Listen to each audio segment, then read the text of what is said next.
Ladies and gentlemen, welcome back to the True Life Podcast. We are here with a amazing man, a candidate for governor, and an all-around great human being that wants to create change, not only for himself, but for the state of Hawaii. And we're going to get into some topics today. Gary, how are you? I'm very well, George. Thank you. Good morning. How are you? I'm doing fantastic, thank you. I've been, for those who are not paying attention, Gary Cordery is, in my opinion, the best candidate for governor. If you go to his Instagram page, and all the links would be down in the show notes, you can see some of the things he's been doing, from signing or from being out in Laie, got mailers going out now, been all through Kailua, talking about healthcare. What do you want to start off with today? Anything in particular? Well, the campaign is really ramping up. You mentioned a couple of things. I was thinking a moment ago about our conversations and how free-flowing they've been and how non-political they've been, which has been kind of a treat. The fact that we can just be regular human beings and discussing important topics. But on the other hand, this is the political season. We wouldn't have known each other if I hadn't declared to make a commitment to alter and bring righteousness to the executive branch. So balancing these things, I would say that, part of campaigning is really ramping up into high gear. You mentioned a number of things that we're doing.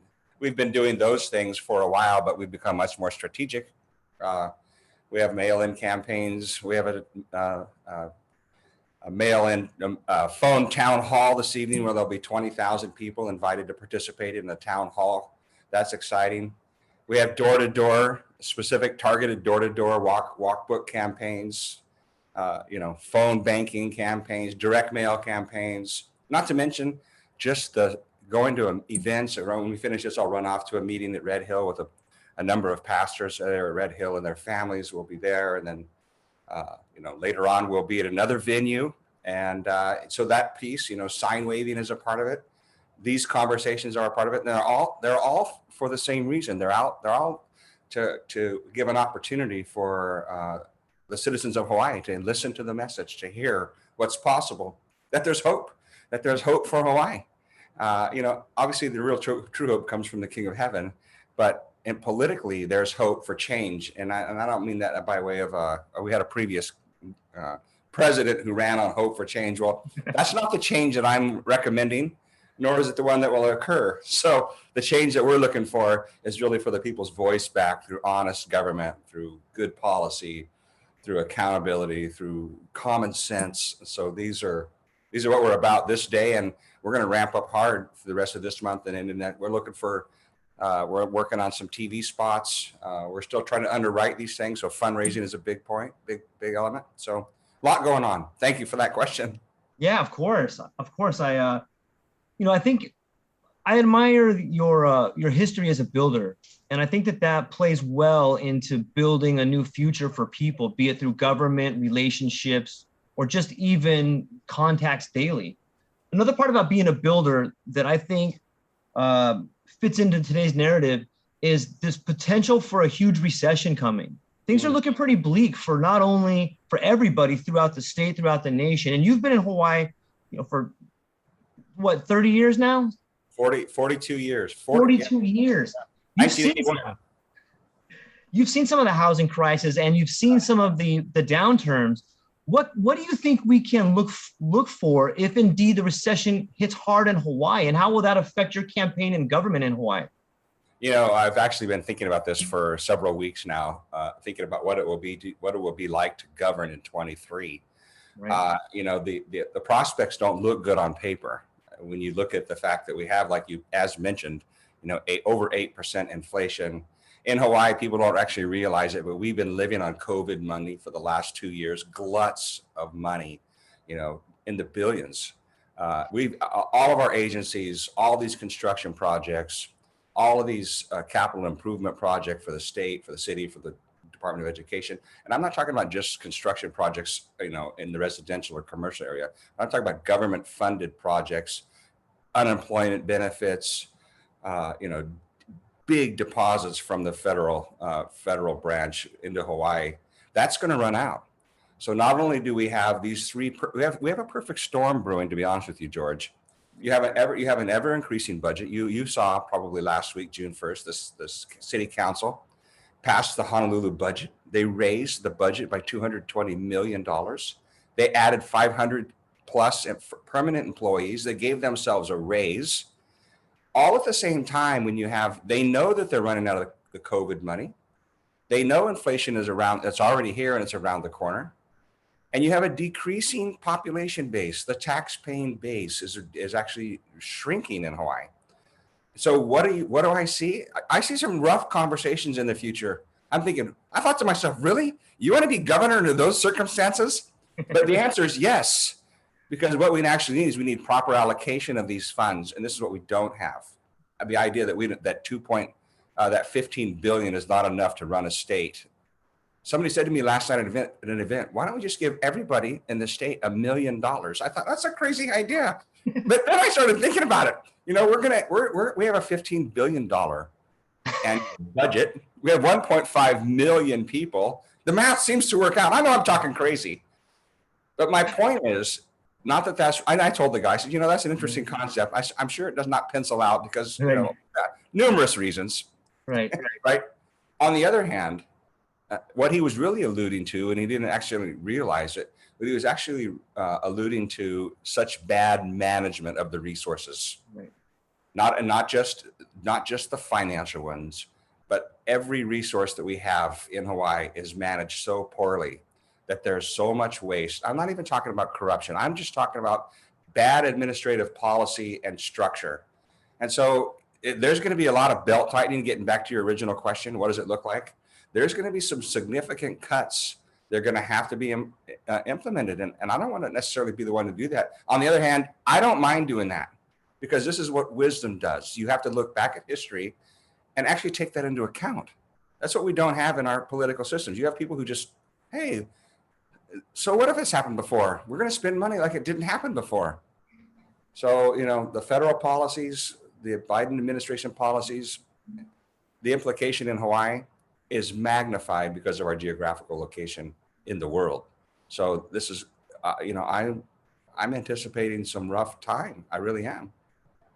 Yeah, I agree. And it's when you say it's a perfect storm, not only is it a monetary and fiscal problem, but it's a demographic problem too. There's so many of our young kids that got shipped out of here because they have nothing to do.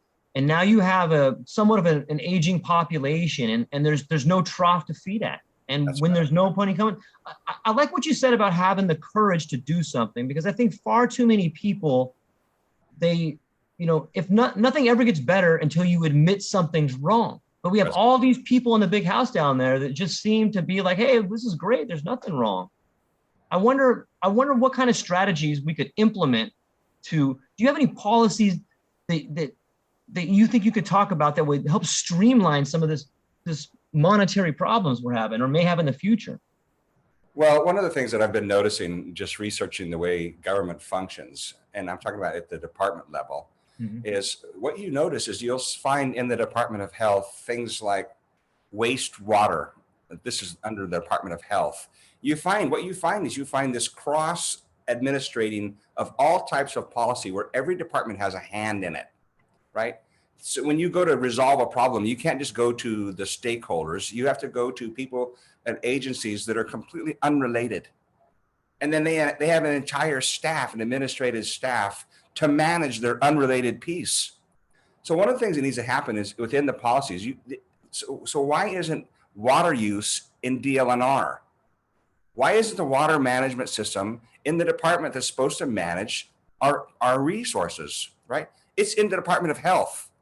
So these kinds of multiplicity of managements, administrations, they overlay. But when you get into them, you find out that, yes, in fact, DLNR is in water management. And so is Department of Health. And so is Department of Education. I was looking at the Department of Education's site the other day and looking at the ESSER funds. Whether you know about the ESSER funds are over $1 billion that come in. They're federal money. They're directed through the Department of Education. But looking into their budget last year, the Department of Education spent $300,000 at the Ellison Onizuka Memorial on the Big Island. Now, how do you make that connection? How does this make sense for a community whose resources are already stretched, The resources have been given from the federal government. They're being mismanaged through the Department of Education, because this is the way our government hides money. Each department has its own little pet project, and it somehow fits. They take a number of people who understand the requirements that are put on an agency to release federal funds. They somehow move. I shouldn't say this somehow. It's not that vague, actually. They move things around within the administrative piece of that department until what they want to do somehow fits the criteria to release the funds. It has nothing to do with education, but you have to utilize loopholes and interesting strategies and nomenclature, and use these things, and all of a sudden your pet project, the Department of Education's project at Ellis and Onizuka Memorial, all of a sudden we're giving them $300,000. Now, do I love the memorial there? Of course I do. It's a treasure. It's a national treasure. Should the Department of Education be funding this? Doesn't seem like education to me. Right. This is just one example of thousands of examples, both from high six-figure stuff to, 800 and 100,000, 50,000, 20,000. These things add up. You go to the grocery store, you start filling up that grocery sack, that $4 thing, $6 thing, $12 thing. All of a sudden you get your bag of groceries. It's $112. It adds up. This is what the government does not get. So do we need to have a look at the way structure is? Absolutely. There needs to be a major reorganization and a reprioritization of accountable government that's actually related to the resources that are being allocated. Yeah, that's really well said. Another, shifting gears a little bit, as I drive around, I spend a lot of time on the road, and I have noticed an incredible amount of houses going up for sale. And the ones that aren't going up for sale are being remodeled to be flipped, and I think we are in for a really interesting time when it comes to housing. Everybody knows that the affordability in Hawaii is, I don't think that's the right word. It should even be in the same sentence with it. However, if interest rates go up and the price of housing comes down, all of us taxpayers, the city, the state, are getting so much money from the revenue from taxpayers and home costs or property taxes that they can't afford for housing to come down. How do you think we begin to work on this housing debacle that we have here in Hawaii? Wow. How long was our program? There's some fundamentals. You're talking about fundamental change, right? Right. Now, obviously, the underlying issue is supply and demand. We just want to be honest about it, right? We have a limited supply. We have ever-growing demand of exceedingly wealthy people who are able to write a check to pay for a house for $1.1, $1.5, $2 million. This is unheard of. This is inconceivable to me. I don't even know how people buy houses anymore. I could not buy a house like that. Yeah. People are buying houses because they have a lot of money that's come out of whatever bank accounts they have, whatever resources they have, and they're writing checks for cash and driving up the cost of housing. Local families, my family, our kids, they left Hawaii. They could not afford this. So supply and demand, first of all, bad policy. You have DLNR and the state restricting assets, real estate, keeping it out of the development picture. So one thing that has to be done is there has to be more state land set aside for development. And it can't just be development for 8A projects that are working in tax credits.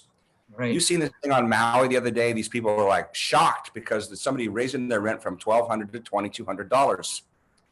What they don't realize is the reason it's being risen is because there was a tax credit contract years before that a number of partners came together, did these housing developments so they could maintain low rent, but those requirements have a sunset date.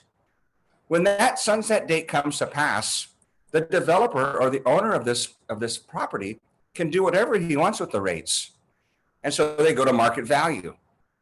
So the idea that we're going to do development and use tax credits and all of these sophisticated investment ideas without having some reality for the people, it has a cost. People don't realize this. So there's bad policy. What I'm referring to is we need We need homeowners to have individual homes where they can have a family. Yeah. And we need to out, and also one of the things I've been thinking a lot about is the military.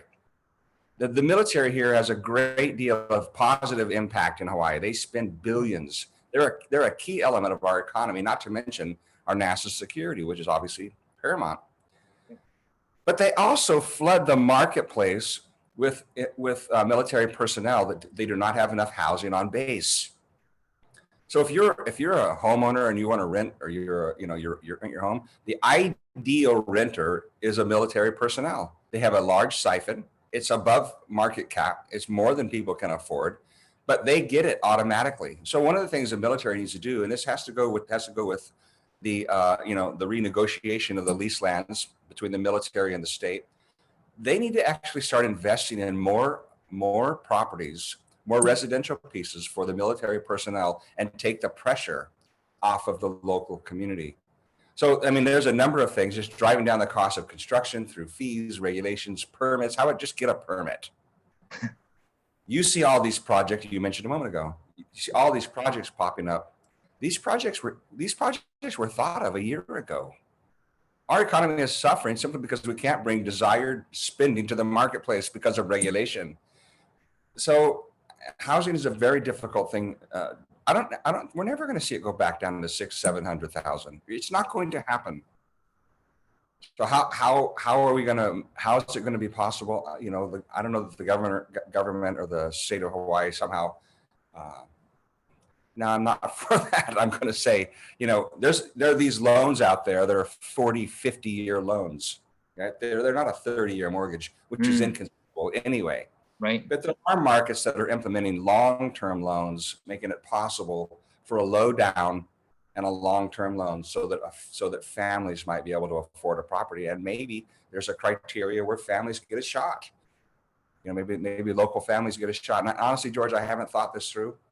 Yeah. Part of what I'm saying comes out of a desperation for the local families. Yeah. And it comes up against my principle of liberty. So I'm even as I speak, I'm internally conflicted. But the solution is that difficult.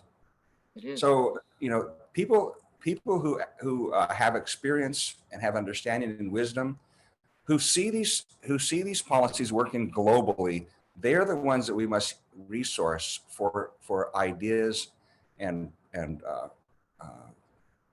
just for systems and for ideas that will help this problem in Hawaii. So it's a hard question, George. Supply and demand undermines it all, and the inability for our government to actually maintain cost controls on goods and services. It's out of control, and part of it is bad policy. Yeah, it's fascinating. You're right, and I'm thankful because I know I can ask you any question and you'll come straight from the heart and tell me what you think. They are hard questions. And when you get to a level of leadership, the fact is there's no easy questions, especially when you take time to have a little bit of empathy and think through other people's positions. I know in Japan, they have like 100-year loans. It's not uncommon for a multi-generational family to have this one house, and maybe in 3 generations it get paid off. And right. So it's interesting. And I think you're right. It would do us all a lot of good to understand how different parts of the world have solved a similar problem. Yeah. I was curious, Gary, do you know, I do not know what the unemployment rate is in Hawaii. I think we're pretty low. However, it seems to me that there's quite a few people that are dependent upon the government. So those two things kind of seem to be in conflict, And it seems that if we do have a downturn and we have a housing issue and we have this odd dichotomy, I don't see how people can even begin to climb up the ladder of social mobility. It seems almost impossible. What do you think? Yeah, well, traditionally unemployment in Hawaii has been low. It's actually been quite good nationally, comparatively. It's been low. But you're right. The way unemployment is counted in Hawaii is also interesting. It's not actually, it's based on unemployment claims. So if you're a person who's living on unemployment, who's already receiving unemployment, you're not a part of that equation. The people who are already receiving services, they're not those who are quote unemployed. We currently don't have any checks and balances. We have no end date on unemployment. It used to be, and I'm sure you remember this, that when a person wanted to have unemployment benefits, They had to go look for a job. Part of the criteria for receiving the benefit was to show an unemployment officer that, yeah, I went to Kingdom Builders, I went to Zippy's, and I went to Lex Brody's looking for a job. Look, here's my job application. It's not that way anymore. Now you just sign up. There's no requirement. And so these people are actually living on unemployment. It's no longer a hand up, it's a handout. So the idea of unemployment was, in the past and in its inception, was a temporary hand up, so that people who fell on hard times had some assistance from the government to say, okay, we need help for the next 60 days. Turns out my car broke and I broke my arm and I can't work. And if I don't have some assistance, not only are we not going to have a place to live, but we're not going to eat. So that makes sense. But it was limited. There was a number of days. Now you're describing something completely different. We have an entire segment of our society who lives on unemployment, who lives on social benefits. And these benefits are what are drying up. People don't realize that over this last, unemployment globally has been out of control because of COVID. There's been no way to manage the resources. I read a study, an audit, on how COVID money was spent in Hawaii. That was in the SSR funds audit. And they graded Hawaii on how they distributed these funds across the spectrum. And the only areas where they had great deal of concern was in the unemployment benefits. That's where they spent $2 billion in Hawaii. The federal government spent, I believe it's $2 billion in Hawaii, giving unemployment benefits to the citizens who all lost their jobs. Our governor crushed this state. 14,000 businesses closed. How many jobs are that? How many people went home? How many people in our state were actually all of a sudden, decided they were non-essential? Go home. You're not working. Why did they do that? Because they had ESSER funds to back it up. Now, all of these people no longer have a job. There's no longer a business. And so where are they going to go back to? I'm getting into your question, your comment. Where are they going to go back to work when the ESSER funds are gone? So we're headed for rough times. I'm not sure exactly. The state can't underwrite this. So what are the state going to do? The state's going to raise your taxes. This is exactly what they're going to do. And they're going to bring front and center the suffering of the people to justify raising your taxes. And what I'm saying is, no, the state must look at their spending and reallocate the funds properly to support people who actually need the benefit, not those who are living there. We must have a system where the people who can work participate in society. Yeah. It's the only equation that makes sense. It's the only equation that brings order. Everything else will bring more dependency and more burden on the few that are able to pay. And you know what? A max exodus will occur. It's happening now, but you wait. You wait 2 years. 2 years until all of this stuff that we're talking about comes to fruition. People who are leaving Hawaii now, there'll be a lot more people leaving Hawaii. Yeah, my family's, I'm originally from California, and every time I call back to my parents sold some houses, they left there, all kinds of family members. They just have this, and it seems to me, unfortunately, that Hawaii tends to find themselves in a similar financial situation as California, and it seems they choose the same remedies sometimes. And if we can use California as a mirror to look into as a view into the future, you can kind of see what the policies are going to create, and there will be a mass exodus. And on top of that, it seems to breed more crime. I've noticed where I am out on the road all the day, there's been an upsurge in crime of people just driving around, casing houses, and they're becoming more brazen. You see people going into people's house during the day or going into their garages and just pulling into their garage and taking stuff. If you look around the nation, you can see stuff in Chicago where people are going in and into stores and stealing. And it's when you have a bunch of people that don't have anything else to do and they don't have any money, it just seems it's called a mob mentality. We have to start getting honest about what's actually going on. Right. You see all of these policies from the federal government bringing in immigrants and just putting on airplanes or buses and sending them to cities and dumping them in the cities. Ultimately, they don't assimilate into the community. They create their own community. So what's the problem with that? It seems fine. It seems reasonable. But where they've come from are lands that are in political chaos, and they know no difference.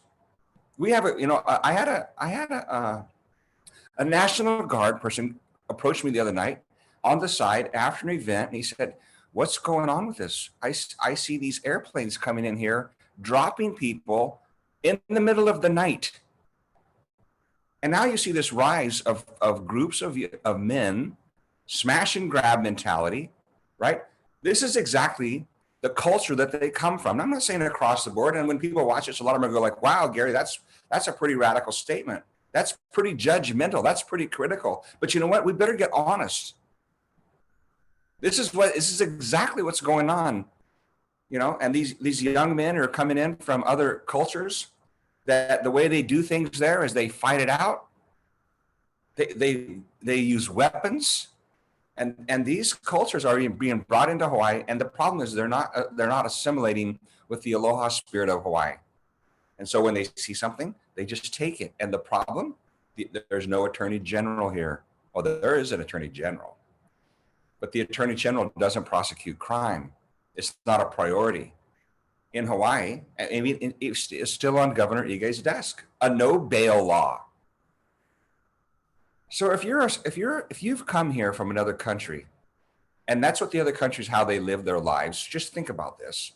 And you come here and you break in and you steal something. You walk into Safeway, you're brazen, you take whatever you want, you go to the alcohol line, you grab a couple of bottles, you go grab some steaks, and you grab some stuff on the way out, and you walk out the door. Not only are they usually not arrested because there's nobody to arrest them, but there's no charges brought and there's no bail. So they're out of the next, if they are arrested, they're out the next day. No bail law. They're arrested and released. What is the message? The message is chaos. The message is chaos. And you're seeing it. What you see in Chicago and the other inner cities, it's on its way. The birth pains are all around us. You see it on local Facebook accounts. It went through Kailua just the other day. Somebody went down Kailua, just smashing windows, almost like it's a hobby. So we need an attorney general who will actually tell the prosecutors we must prosecute. And we need a governor who actually understands that his job is to bring equal justice to the people. He's supposed to create, the governor and the government's job is to create a safe environment where if you want to go out and walk with your wife and your kids at 5 o'clock in the afternoon after work, it's safe. This is what we want. This is what's required. This is a requirement. So that's a gloomy picture. I'm not painting, I may be painting a gloomy picture, but I'm telling you, until, like you said, until we're willing to admit it and get honest about it, we'll never change. Yeah, I think it's an interesting picture. I think that I think you've painted a beautiful foreground, but I think there's a bit of a background as far as the Chamber of Commerce is in on there. I think that there's a lot of industry here that relies on incredibly cheap labor, and that, it wasn't too long ago we seen the debacle with Loon Farms, and from what I have read about policy, it seems to me that if you can bring in working age people that are willing to work for less, you can have an automatic tax hike, so to speak, that they're not paying into the system. They're paying into the system, but they're not getting anything back. And it seems the long-term ramifications of that are, be damned, we don't care, we want the money now. And it's another interesting part is usually the first generation of immigrants tend to be incredibly hardworking people, but it's the children of the second generation that are not really accepted by the community and see the disparity that become, disheartened or upset or something like that. I think there's a huge behavioral as well as cultural melee there that is not talked about. It is this disparity, but I think there's some blame to be shared by the lobbyists and the industries that want incredibly cheap labor. Would you agree to that? that's always been the conversation. Yeah. It's been a kind of a national conversation. There's been that lobbying effort, at least been identified, that Right. says corporate America wants cheap labor and they want open borders. Right? There's that one side of that coin, and then the other side of the coin is that we want immigrants, we want people who are not assimilated into communities as a voting base. Mm. And this one is so there's two sides of the coin. They both rely on the same base. It's the same problem. It's a win-win for them. Essentially, the Republican Party has been said, it has been said about this, let's be honest. The Right. Republican Party has been said, we need immigrants and cheap labor to run business and government, to generate resources. The Democratic Party wants these same people, but they want a voting base. And so the carrot is a job and a step up, right? The other one is free stuff and social benefits. Yeah. These are the two pendulum swings, right? Yeah. Now, neither of them are satisfactory. Agreed. So what we have now, and there's another component that very few people are talking about, and that's talking about what kids learned over the last 2 years sitting at home on their computers. They learned cryptocurrency and what it means to trade from their homes. And right now, even though crypto has taken a big hit in the market, right? Right. There's some studies, and I've talked to people who actually know, there's 400,000 youth that would typically, in the state, that would typically come into the workforce. They're at McDonald's, they're on the farm, they're at Payless or whatever, right? They're entry level, pay grade employment pieces, right? They're dishwashers, they're working in the restaurant and the hotel industry. Those kids are staying home. So that's why state government continues to grow. Yeah. They keep hiring these kids, giving them a job because their auntie said, my son needs a job. So they talk to their uncle. Their uncle happens to be in the HR department for the Department of Health. Oh, shoot, we need a job. So let's hire city and county, 500 new employees for FY23. Well, we have a shrinking population. Our island didn't grow. Why do we need 500 more jobs? So there's things going on. You have a lack of kids coming into the marketplace to work because there's a different way now. Yeah. Right. You have the state government gobbling up the other kids because they offer them medical and a pension plan. And then you have the corporate piece in the middle wondering, where's all the workers? Which is driving up the wage. And so we don't, this idea that we need a mandatory minimum, the marketplace will adjust that. I can assure you. This idea that we're going to somehow come up with an arbitrary number, whether it's 12, 14, 16, 18, 20, $25 an hour. That's the new mandatory minimum. This is foolishness. The market will set the rate. It will. And it happens all the time. I have people who work for me and they say, wow, so-and-so is making $60 an hour. And I go, really? Are you kidding? $50 an hour? Really? So it's shocking to me. I mean, I remember that was like, unbelievable number, but the market is driving that. So that's what capitalism is, not socialism. Yeah. All of these conversations that you're mentioning, George, they're all there. These roots, the problem with these roots are found in socialism and honestly in communism. The idea that we're bringing these principles into our marketplace on a national scale is transforming our society and dumbing down our population and creating a, quote, stable class. That's a new line. I've never heard it before. It's a stable class. They don't live on merit and they don't have any vision for the future, right? But they're thankful that they can still eat and have a place to live. That's exactly what it is. That's socialism at work. So, and politicians, they don't mind taking from the few that have. We constantly hear this conversation. Let's tax the rich. I'm not a rich man, but let's tax the rich. Yeah. Certainly they can pay a greater share, as though they don't pay the vast majority now. They do. The problem with socialism is when you run out of rich people's money, there's no money left. Right. You've taken all the resources, right? Yeah. And so this is where we need change. When I declared my candidacy for governor, I said I'm going to bring righteousness back to the head of government. Righteousness is always interpreted as a religious term. Yes, it is a religious term, but it's principled. Right. Right. True religion is principled behavior. Agreed. How to have equal justice in a society. How to have merit pay. Those who want to work, they actually receive the benefit from their pay. Yeah. You know, accountable government where your resources, your taxpayer, your money, George, actually is allocated to what it was designed to do. Right. We don't have false tax collection policies or fees or regulations that go into a quote mysterious general fund allocated to waste and convoluted administrative pieces that continue to grow. This is where righteousness actually it turns into tangible reality. So, and this is a social rebirth. Yeah. Of what was, right? Yeah, so, it can be. Yeah, so I ramble a lot on this. I'm sorry. No, this is, I love it, Gary. I enjoy the conversation and I enjoy hearing different points of view. And I think that, you know, wouldn't it be amazing? Like, let's say you have to pay your property taxes or you pay your tax at the end of the year. Wouldn't it be amazing if there was a box you could tick, like, I want 40% of my taxes to go to roads, 30% to go to education. Why can't we have that? Like, why can't people tell the government we want our tax to go here? We don't want it to go to this fund. We want ours to go here. It's our money. It's our government. This is where I want my money to go.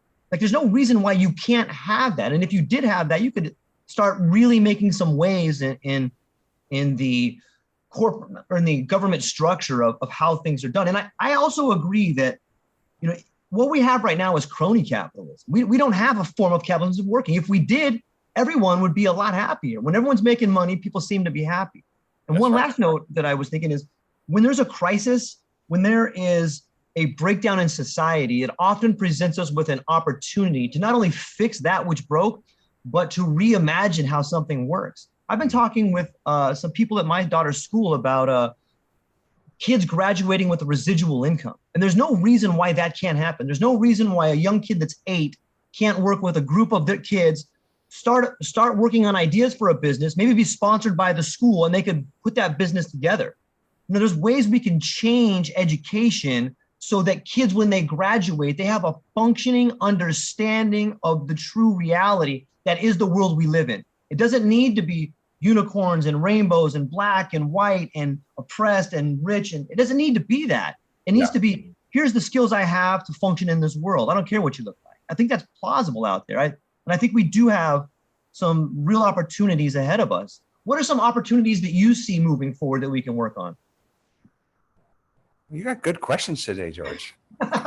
You have great answers, and I want us to be better. I think, you know, first of all, I think you're right. I think the education system is misdirected. Rather than equipping, it's become into a grooming piece, right? Yes. So now we have this idea that we're going to make everybody kumbaya, and that the panacea of a graduate is that they love everybody, but they have no skill set. They can't even read and write. You know, we had an education forum just the other night. We have a weekly Zoom call, by the way. You should come on Monday night. We had one on Monday night. Its focus was education. Sometimes they're general, and sometimes they're topical. We had one on education. We had a couple of educators come on first, but why? Because they're wise. They've been in the education system for 35 years. Why wouldn't we hear from them? So vocational training is what you're talking about in a sense. There's an idea that you're going to go on to a 4-year or 8-year or a 12-year degree, and you're going to be, you know, do some highly technical piece in our society. But there's the vocational piece that train kids that when they don't want to do that, they can go out and get a job and they can actually start participating right then. But the values of understanding both of those are actually the discipline of hard work, discipline of doing your homework, of doing what's right, of having it graded, to making sure that there's that when you're leaving the 8th grade, you can read and write. Actual proficiency standards that are measurable by grade, and they should not be passed on. The equipping of our kids and the misunderstanding of what the education system is for parents is the parents are too busy working in Hawaii. 2 jobs, 2.5 jobs. They send their kids off to school thinking that their kids are going to be prepared, that when they graduate from high school, they can go get a job. They cannot. So the underlying issue is they're not being equipped by the education system. They're being groomed and passed through. That's why Hawaii's predominantly year over decade ranks at the very bottom of proficiency in the US. And those standards, the US standards, are low. Yeah. So we're talking about I'm talking about a global picture now. We live in a global society. Our kids need to be prepared to compete against kids from Asia, from Germany, from the Netherlands. Kids, our kids are not they're not, that proficiency test, I don't know if we even make it on the paper. Unless they have a negative zone. This is a breakdown of our education policy, of those who, I'll be honest with you, and there's a lot of people out there, of the labor union's hands in what a teacher can and cannot do. The more I have these conversations with educators, they're so frustrated, the educators themselves. They long to bring to the classroom the enlightenment of a student, to see the light bulb go off in a kid's head. And I know what that looks like. I remember what algebra was like. What is x plus y to the second power? What does that mean? It's so ethereal. But when all of a sudden the light bulb goes off and you realize that your effort as a teacher actually translated into a revelation for a student, boom, that's what they long for. That's why they join the profession. But we have a system now that the teacher does not have the liberty or the freedom or the process to actually be the gift that they are. Instead, you shall teach X and Y, and if they don't know it, that's okay. Pass them through.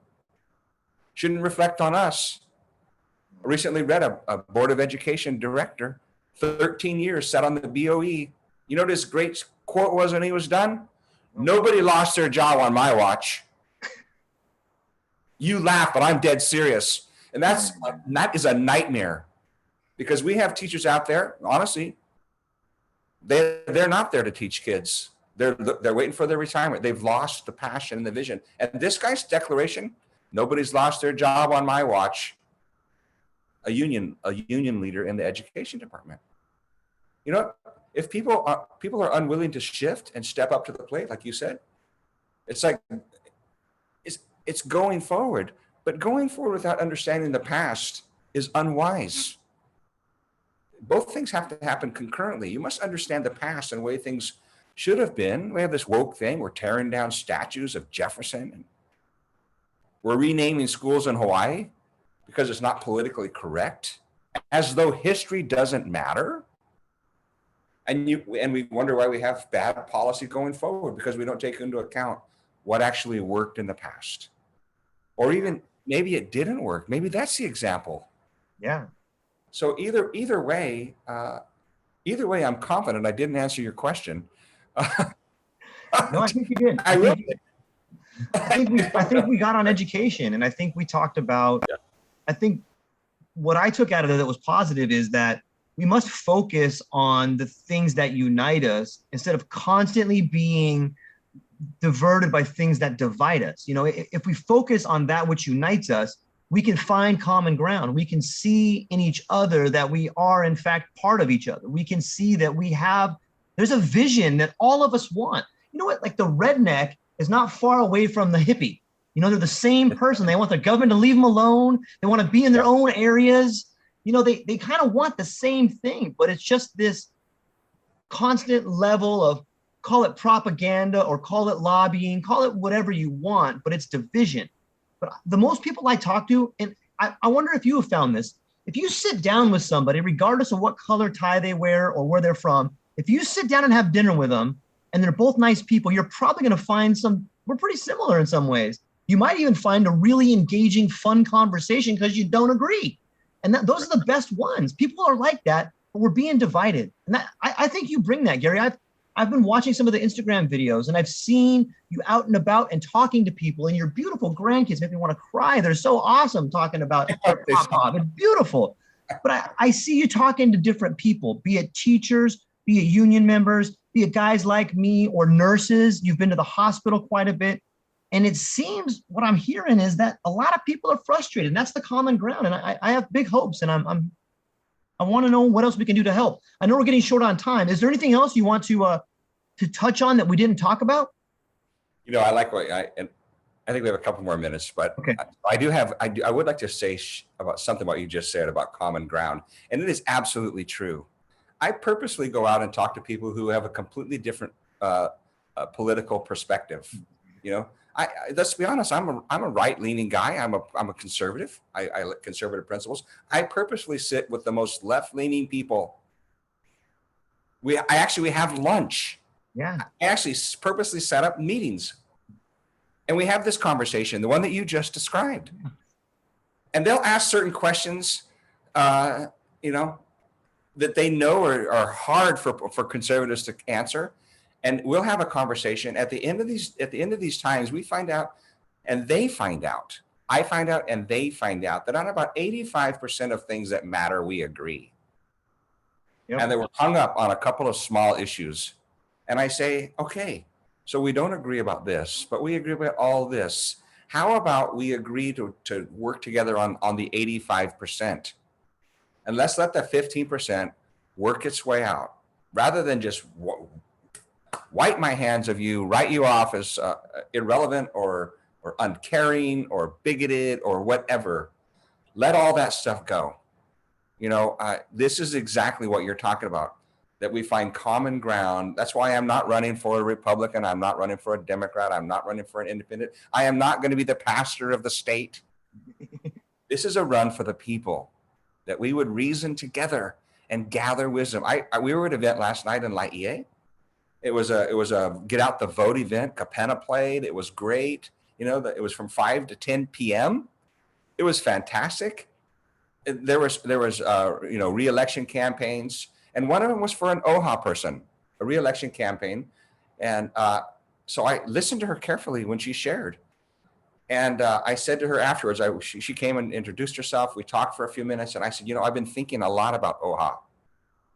And I've been thinking a lot about how OHA works with Bishop Estate, and Bishop Estate works with Hawaiian homelands. I said, the three of you share the same value. You want to help the Hawaiian people. I can tell you as governor, and she's listening at this point, I can tell you as governor, I am going to lobby, and we're going to reason together so that these three massive financial institutions can come together and actually create policy to develop the ground that the state keeps saying they're going to develop. And she started going down this rabbit hole of like, yeah. And I said, you know what? I can assure you that these are the conversations that have to be exercised in humility, a willingness to say, I don't have the answers. Yep. Bring your nuggets to the table. Let's put them on the table and let's arrange them for the benefit of the people. There's plenty of resource. There's plenty of abundance. What there's a lack of is humility and willing to say, what's the objective? That which we understand and agree on together. I can assure you this Hawaiian homelands lease piece is not serving the Hawaiian people. These land leases for ag are not serving the local farmer. These are being withheld by stakeholders who think that they must hang on to the little bit that they have as though it's a little bit. Yeah. Rather than getting clear about the objective, the welfare of the people of Hawaii, whether it be the Hawaiian population, whatever population base it is, whether it's in the education system, whether it's in the Department of Health system, it's the same conversation. Getting clear about what's important and setting aside that which is a distraction and identifying the corruption that's taking the resources out of underneath it all, the legs out, the creating of division in our society. We see it from top down now. You see it in presidential politics. You see it in neighborhood boards. The entire spectrum is now divided upon those who think that they need to play a stingy game. I'm going to hold mine, and if I can't have mine, you can't have yours either. Yep. This is envy. This is the fruit of envy, the idea that there's not enough. This is what must change. This is what righteous leadership brings, the ability to articulate that there's more than enough, but we must walk in humility and honor for one another, that we would honor one another and make change for the good. It's what you said, a future, a hope worth having. Yeah. It is possible, George. I can tell you, hope is on the way. Because God, I can tell you, God will honor this. So there is a religious component. There is a supernatural and spiritual component. I'm going to be honest with you. If God be for us, who can be against us? So we need his presence in the heart of man, that we would reverence one another honor one another out of reverence for him. Right. And when we have that, we'll see change. Until we have that, we'll have more of the same. That is really, really well put. I don't have too much to add to that. I think honor thy relationship is something that everybody should live by. And whether it's with your wife or your husband or your partner or your kids or your work or whoever, if you honor the relationship, you honor yourself and you honor the community. And I think I am really happy to be talking to you, Gary. And I think you're doing a great job getting the word out. And I think when people hear conversations like we just had, especially this last part where we talk about uniting people and we're not red, we're not left, we're for the people, and there is abundance. I don't see how anybody can find something negative in there. And that's such a great conversation. Can you imagine if you had sat one of these lunches you go to, say you sit down with Josh Green or somebody, and you guys just sat down and you had, I don't know, 1,000 people, 500 on both sides, and you worked out that 85%. I mean, what a incredible conversation. What an incredible act of statesman. What an incredible act of setting an example for young people to see about how to be a leader. And I know you're reaching out and I know what you're doing. I hope other politicians or people running listen to this and want to be part of a conversation that helps everybody. It's not afraid to speak. It's not afraid to be wrong. It's not afraid to admit they're wrong. I wish there were more people like that. So thank you very much. I appreciate it. Well, George, I think the beauty of speaking your mind, this is the beauty. You get sifted. Yeah. You actually, somebody will actually say, really? Explain that to me. And you realize, I can't actually explain that. Because it's not actually anchored in reality. It's just kind of like your own, what you've made up over your life's experiences. And you get sifted. And it's an invitation for correction. Yeah. That we wouldn't be so prideful that we wouldn't say, wow, I could tell you, George, in so many ways, there's so much sifting that needs to go on. And it's an invitation. Even in our conversation, I'm like, wow, this is great. Yeah. I'll go away from this conversation and I'll rethink these things and I'll think, is that really what you think? Because it's just a conversation. But ultimately, in that sifting process, wisdom comes forward. And then you can actually have understanding. And when you have understanding, you can actually implement your understanding to policy. That's where we're running. That's the run that we're suggesting. And I know we're going to close it. I'm going to shameless plug for a moment. Yeah, please. I would invite all of your listeners. We have a Monday night Zoom call. You got to go to our website, Gary Cordery for Governor, right? .com. You can go on the website. You can actually get the link for the Zoom call. Tonight we're having a live telephone town hall. There'll be 20,000 invitations to go out. Wow. This will happen again. It's too late to get on it now, but if you want to do that, you can email info@Gary Cordery for Governor. You can email the campaign. We're doing walk books. We're walking neighborhoods. If you want to listen, if your people want to have me there, you press volunteer on our homepage. And then there's a meet and greet button. You just press meet and greet. Now the schedule's filling up. There's not many slots left. But even you, George, get 20, 30, 40, 50, 200 of your friends together and let's set up something in the backyard. And I'll come. We'll set up a team. We'll bring a team. Okay. They'll set it up. I'll talk for 20 minutes and then I'll open the floor. It's open floor questions, whatever they want to ask. And we'll dialogue. We'll do what we've been talking. We'll reason together. And it's a great way. And we do them several a week, sometimes more than one in a day. So, we're out there. We're reaching for people. You can participate on numerous levels. And then you can write a check. You can hit the donate button. I can tell you that we're trying to raise resources so that we can get TV out there. It's a big investment. But it is an investment. It's not throwing your money to the wind. when you donate to our campaign, you're investing in your future. The people on this, your keiki, your grandkids. When we win, you will be the benefactor. And so how to underwrite this? It requires the folks. Yeah. You know, and the max donation, I'll be honest with you, I shouldn't be afraid to ask. The max donation in Hawaii, $6,000 per person or $12,000 per couple. Many people have the resources to do that if they have the vision. Yep. But even $20 helps. So I'm not minimizing, I'm not suggesting there's a criteria for that. I'm just saying that's the max. If you can check the max, then it would be really helpful, because we're just starting to underwrite, bringing a professional team here to do TV video, so that when we're ready, it'll be ready.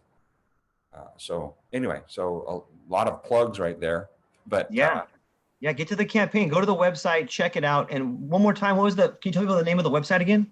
Gary Cordery for Governor. It's all spelled out. Gary Cordery, FOR, for Governor. And there's plenty of ways to participate, whether you can spend some time, do the meet and greets, if you can donate. There's tons of ways that you, as someone in the community, can help make your community better. And but it does involve getting up and getting out. And however you choose to do it, I hope everybody chooses to participate, because we're going to get the future that we deserve. And right? Yep. So, well, that's what we got for today, ladies and gentlemen. You know what? I had one more quick point. Is I'm big on words and etymology. And when I hear you say it's about understanding, I think, God, that's so great. Here's a guy who's a builder who literally understands, like, what does understand mean? It means to be underneath and looking up at the thing you're building. Like, you're understanding, so you can see if there's any problems, if there's any corruption, So I'm like, God, so perfect. He's understanding. He's a builder. Like, it's so crazy that you use the right word. It blows my mind. So thank you. This is what I mean just now, like a revelation for me. Understand? I never thought of that before, but it's so good. And it's not an accident. I just got a request from a client. We need a cash flow chart. Yeah. This related to the schedule. Right. And people don't understand that, but you have a construction project. You need a schedule. You need to know when you should show up, when the subs show up. And the owner said, we need a cash flow schedule, so we know how. So we assure that we have the funds in place, so that when the time comes at the end of the month, we can write you a check. And so you have to go through the process of looking at the schedule, coordinating it with what the value of that work that's done in that month, and then write it out on a schedule and give it to the owner. Well, this first month, you're going to have to write a check for $40,000, because this is the things that we're going to accomplish this month. Then he knows, as an owner, as a state, right? It's the same thing. Yeah. Cash flow schedule is not a biannual budget, but an annual budget. This is another thing in Hawaii. Why are we using biannual budgets every 2 years? Think about this. What does that open yourself up to as an entity? The Board of Education has a biannual budget, not an annual, but every 2 years they're budgeting, right? They're thinking a biannual budget, right? So this kind of thinking that's not a cash flow schedule. They don't actually understand what we're buying and why we're buying it and when we're going to need to afford it. So these elements that you're discussing as a builder, understanding how to actually execute a contract in relationship to the actual project, a finish date, and the vision for the project. It's all part of the deal. So, good one. Bringing us back, it just blows my mind how someone with experience knows how to operate in the world, where if you just enter the world of politics and you stay there, you don't ever really experience the real life world where, there is no safety net. There is no cushy walls of government to protect you from the big bad beast that is the world around you, that'll eat you up and spit you out and doesn't really care.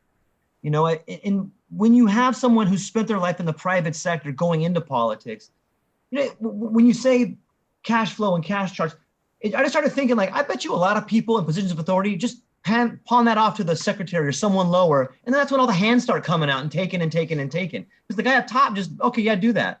But if you're the guy on top that actually knows how to do it, you just streamline the whole process. You probably cut 12 people along the way. When I see project costs come in, I know absolutely right off the bat, this is not real. There you go. So why is this? Why are we spending so much money on the foundation? Why is it $70 a square foot when it should be $22? Why is that? This is exactly what I'm talking about. So because if you don't in the real world, right, if you don't have a real competitive bid price, an RFP, a request for proposal, if you don't have a competitive one, you don't get the job. Yeah. So you're by nature, you have to actually account for exactly what's going on.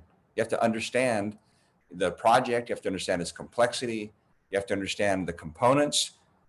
All of those fit into the schedule, because if the schedule means that it's a night work, that means all of your labor things are time and a half. And so this is how it is. This is the private market. This is capitalism. This is why capitalism works for society, because it requires the discipline of understanding the target, the cost, and the time frame allowed to complete the project. These are the basic components of a good project. This is the basic components of a good yearly budget. There's no difference. It's just the stakes are different, the players are different, but the underlying strategy is the same. We have all of these people. You ask, these people, you said, administrative officers. That's not how it's done. The legislators get a request from the Department of Education. Can we please have $2 billion? They never look at the $2 billion. They look at what they spent last year and they think, well, things must cost more. Okay, that makes sense to me. It's a feel-good thing.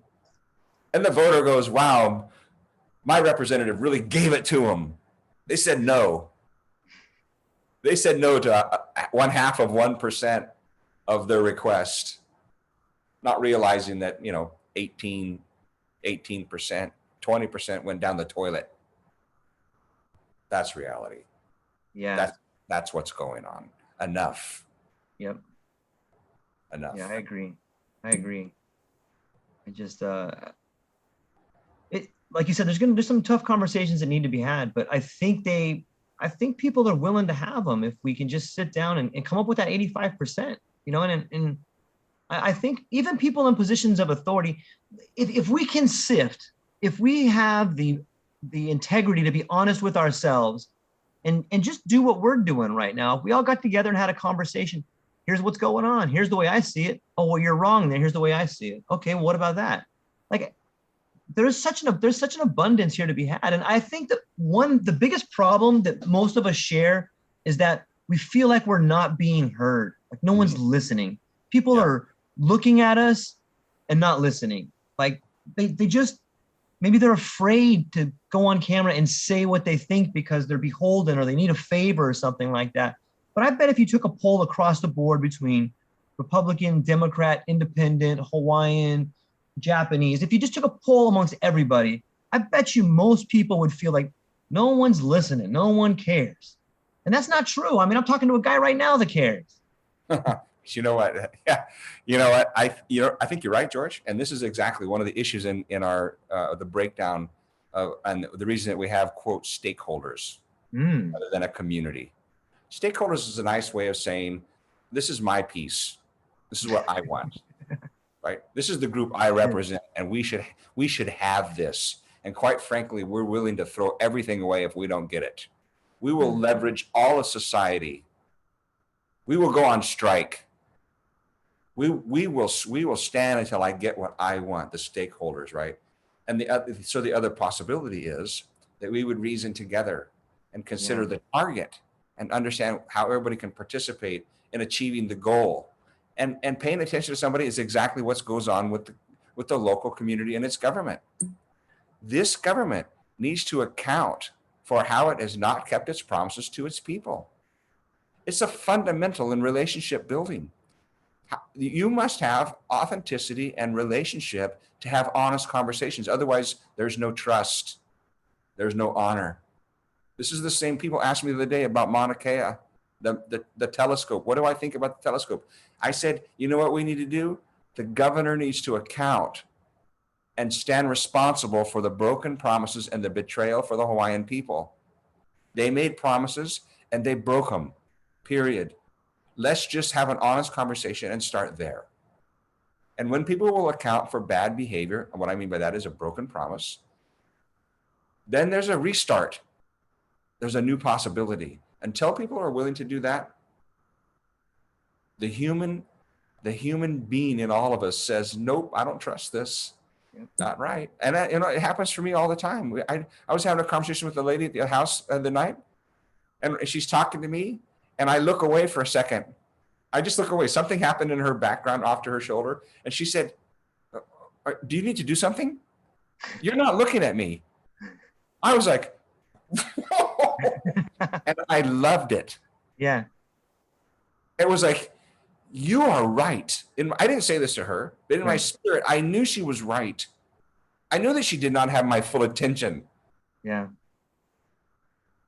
And it was such a gentle and undirected rebuke. Yeah. My dishonor of her. And I was so grateful. It doesn't matter what she wanted to talk about. It may have been the least important thing in my mind, but the fact of the matter, there's a human being standing in front of me, talking to me. That's what's required. We need people like that.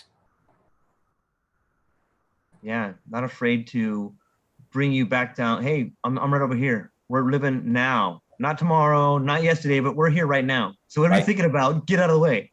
Right in front of you, standing right in front of you. This is, so there it is. Yeah.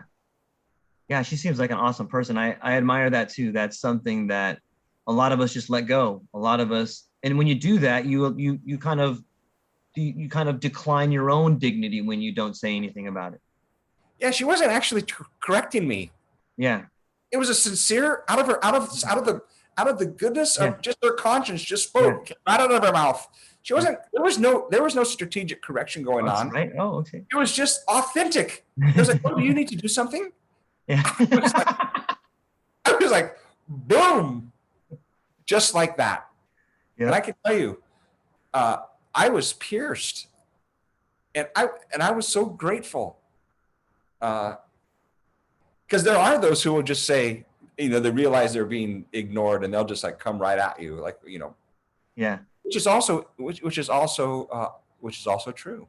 Right. I'm saying in the moment, to be corrected like that was such a gift. And this is what I'm saying to you. When we reason together, if you get Josh Green in a room and some other political figures in the room, and you actually want to hear, you actually are an invitation. Yeah. That your heart is open, that your palms are open, right? Your arms are not crossed, a positioned indifference. Then you can make a difference. And this is what we need. This is why we need new leadership. People who will actually stand unafraid of a difficult conversation, willing to listen and provide leadership where currently we have none. And I'm just being brutally honest. We have no leadership right now. We're a ship where the mast is broken and there's no anchor. It's adrift. That's not what we need. Yeah. It's, when I again, with the words, like, when I think of a relationship, you think of that word ship in there, and in relation to, it's like we're in a ship, but there's two people in a ship and they're each rowing the wrong way. You know what I mean? You're just going in circles. But if you honor the relationship, then you work together, you paddle together. That's the relationship, and we're all in relation to each other. This is a giant ship we're on. And the fact that half the crew wants to go this way and half the crew wants to go that way, and the other one's worried about the food and the money, and like, hey, get everybody up deck. Get everybody on deck over here. We're going to have a little talk. It's on fire. Yeah, the ship's on fire. You guys, we hit an iceberg. Okay, the band's still playing, but we hit an iceberg. We're rearranging those deck chairs. That's right. Yeah. Well, Gary, you've been gracious with your time. I really enjoy talking to you, and I learn a lot, and I look forward to the future of our government and working together and talking together and building a better community. So thank you from all of my audience. I did have a guy that called and got really mad at me, Gary, about you. And he's a good friend of mine. And he was like, I don't think Gary knows the Constitution. I want you to challenge him on this, George. And so we may not have time today, but I might have a list of, I've had a couple of people that I've been talking to, a lot of good stuff and some pushback on some things. So I'll get those in order. And next week when we talk, I'll present you with those. Okay. It's good. I was on the Big Island in a meet and greet, and this lady said, what about section 13, paragraph 2A in the Constitution? Do you know what that means? And I said to her, you know what? I do not know what that means. I was just honest. I mean, really, that's specificity. I don't know what that means. And so we had the conversation, and it was good. And ultimately, it was clear. So your friend might be right. There might be things I don't know. But there are building blocks, the purpose for the Constitution. I'm pretty clear about that. But I would love to. Fantastic. I would love to have. I'm going to ask you the questions because he's a really awesome guy, and he's a beekeeper, and he's a really smart guy, and I really want him on board, and I've been talking to him, and I think I got him close. So we'll see. It would be a great conversation. Maybe I know. You mean he captures bees? That's what you're talking about, a beekeeper? He raises queen bees, and he sends them all over the world. He has written papers on how to breed the different kinds of bees, and I think he's pioneered some ways of changing beehive behavior, which is fascinating to think about. With the bee problem we have here in Hawaii and throughout the world, Hawaii is one of the only habitats that doesn't have a certain type of mite. So it's one of the premier spots that people go to get bees that are free from mites. And he's a really knowledgeable guy. So, but we'll talk more about it. It'd be an interesting conversation. Maybe he can change my mind with some bee action. I'll tell you what, he's changed my mind on a few things, and that's the beauty. He's one of us. I love it. He's one of us. So, all right. Okay. Well, tell the family I said hello. I hope you have a great day, and I'll get this over to you guys real soon. All right. Aloha, George. Okay. Thank you, Gary. Aloha.